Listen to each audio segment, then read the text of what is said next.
فاسألوا أهل الذكر إن كنتم لا تعلمون.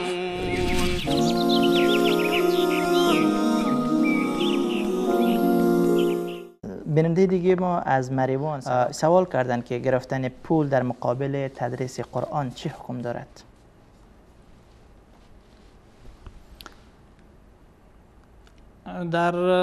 در صورتی که امکانات و فرصت و وقت کافی داشته باشد بهتر است که در بدل او چیزی نگیره.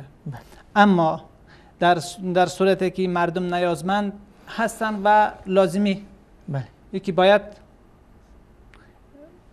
فرزندان خود تعلیم دینی و تعلیم قرآن کریم به فرزندان خود بدهند و آنها را تربیه درست بکنند و مدرس هم امکانات و سرمایه کافی نداشته باشد که به خود کفایه برای خود داشته باشد.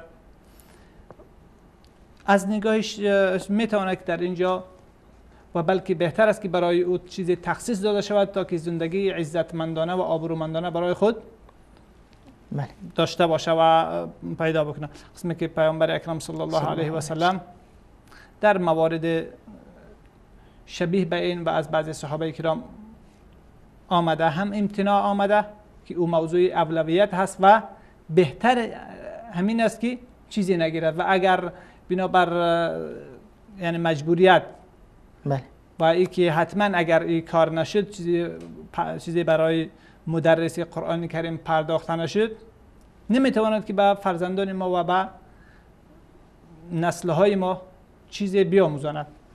و پس ما رفته رفته دور میشویم از دین و همچنان تمام علوم هم تا وقتی که به مدرس و معلم آن چیزی پرداخته نشود